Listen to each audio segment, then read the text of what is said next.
ഇന്നത്തെ പ്രധാന വാർത്തകൾ വായിക്കുന്നത് ആൻസി ജോർജ്.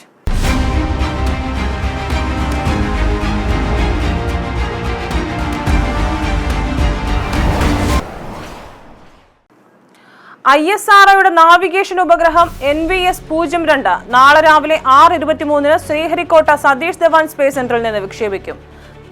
GSLV-15 rocket പേടകവുമായാണ് കുതിക്കുക. 38ാം ദേശീയ ഗെയിംസിന് ഡെറാഡൂണിൽ തുടക്കമായി. രാജീവ് ഗാന്ധി ഇൻഡോർ സ്റ്റേഡിയത്തിൽ പ്രധാനമന്ത്രി നരേന്ദ്രമോദി ഉദ്ഘാടനം ചെയ്തു. 35 ഇനങ്ങളിൽ 10,000 കായിക താരങ്ങൾ മത്സരിക്കും. കേരളത്തിൽ നിന്ന് 437 അംഗങ്ങൾ. നെന്മാറയിൽ കൊല ചെയ്യപ്പെട്ട സുധാകരനും ലക്ഷ്മിക്കും കണ്ണീരോടെ വിട. കൊലപാതകം നടത്തിയ ചിന്താമരയ്ക്ക് വേണ്ടിയുള്ള തിരച്ചിൽ തുടരുന്നു. കൊല അന്ധവിശ്വാസം മൂലമെന്ന് നാട്ടുകാർ. കെടാവർ നായ ഉപയോഗിച്ച് നാളെ പരിശോധന നടത്തും. മാനന്തവാടി പഞ്ചാരക്കൊല്ലിയിലെ കടുവാ ഭീതി ഒഴിഞ്ഞതോടെ വീണ്ടും വയനാട്ടിൽ കടുവാ ഭീതി. ജനവാസ കേന്ദ്രമായ കുറുക്കൻമൂലയിൽ ഇന്നലെ രാത്രി കടുവ ഇറങ്ങി നായയെ പിടികൂടി. വനം വകുപ്പ് ഉദ്യോഗസ്ഥർ സ്ഥലത്തെത്തി പരിശോധന നടത്തി. കിടങ്ങന്നൂരിൽ കനാലിൽ വീണു മരിച്ച വിദ്യാർത്ഥികളുടെ സംസ്കാരം നടത്തി. അനന്തനാഥിനും അഭിരാജനും സഹപാഠികളും അധ്യാപകരും നാട്ടുകാരും കണ്ണീരോടെ വിട നൽകി. നാടിന്റെ ഒത്തുചേരലും പ്രാർത്ഥനയും വിപുലമായി. ലിൻസൺ യാത്രയായി.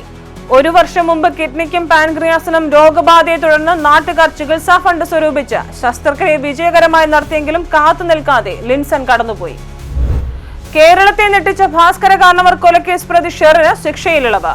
14 വർഷത്തെ ശിക്ഷ പൂർത്തീകരിച്ചതിനെ തുടർന്ന് മന്ത്രിസഭ തീരുമാനമനുസരിച്ചാണ് ശിക്ഷ ഇളവ് നൽകുന്നത്. ചെറിയനാട് ഭാസ്കര കാർണവർ വീടിനുള്ളിൽ കൊല്ലപ്പെട്ടത് 2009 നവംബർ മാസത്തിലാണ്.